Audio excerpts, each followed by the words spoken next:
नमस्कार. आज भाद्रपद कृष्ण प्रतिपदा.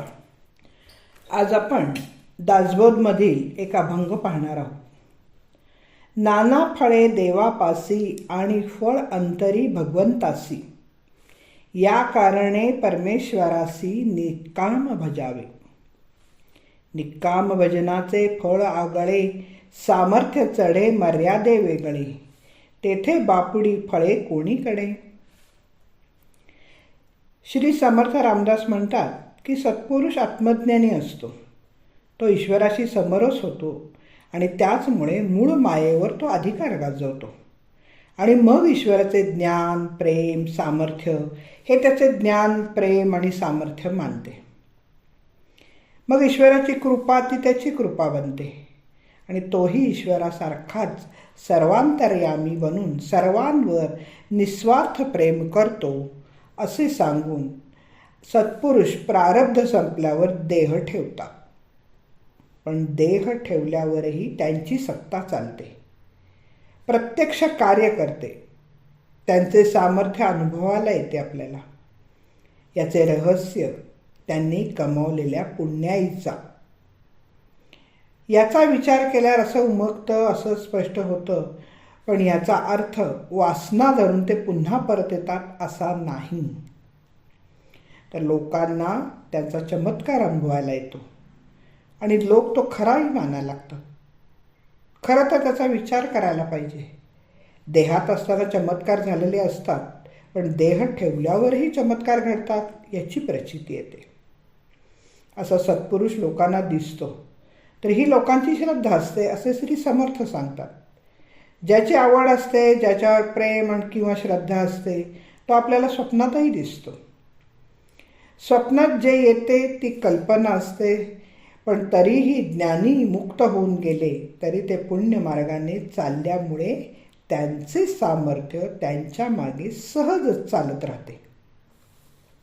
यासाठी समर्थ सांगतात, आपणही पुण्यमार्गे चालावे, भजन देवाचे वाढवावे, ज्ञान सांडून जावे अन्याय पंथे.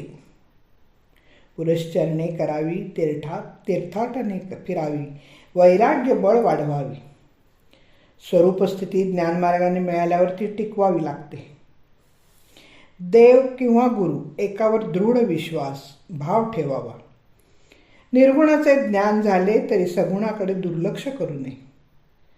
सगुण भजन चालूच ठेवावे. निष्काम बुद्धीने केलेले भजन फार मोठ्या योग्यतेचे असते. तेथे देव आणि भक्त यांची सामर्थ्ये एक झालेली असतात. मग काळही काही करू शकत नाही आणि म्हणून निष्काम भजन उत्तम. आणि हेच सांगताना श्री समर्थ म्हणतात, भगवंतापाशी आपल्याला नाना प्रकारच्या वासना, आपल्या सर्व अपेक्षा, मागण्या पूर्ण करण्याचे सामर्थ्य असते. पण आपण तेवढेच मागू लागलो तर भगवंत दूर जातो. भगवंत अंतरण्याची शक्यता असते, म्हणून अत्यंत निष्काम बुद्धीने भगवंताची उपासना करावी. निरपेक्ष भावनेने भजावे. अशा निष्काम निरपेक्ष भावनेने केलेल्या उपासनेचे फळ काही आगळंच असतं. निरपेक्ष निष्काम उपासकाच्या अंगी अमर्याद सामर्थ्य चढतं आणि तो वाटेल ते करू शकतो. मग ते किरकोळ फळांची काय किंमत आहे. आत्मज्ञान आणि भगवंताची भक्ती अशी दोन्ही सामर्थ्य एका ठिकाणी आली की तो ज्ञानी भक्त काळालाही अनावर होतो. भक्ती आणि विमल ज्ञान झाल्यावर त्याच्या पुढे त्रैलोक्यहीन होते. श्री समर्थ म्हणतात, यापेक्षा बुद्धी आणखीन वर्णन करू शकत नाही. निरूपण, हरिकथा, सुचिरभूत राहणी, निश्चयाचे आढळ समाधान, न्याय अन्याय परीक्षा, सारासार विवेक, या गुणांच्या प्रसन्नतेने भगवंत बुद्धी देतो. ती अविचल असते. ददामी बुद्धी योगतम असे भगवंतांनी म्हटले आहे. ते नीट समजून घ्यायला पाहिजे.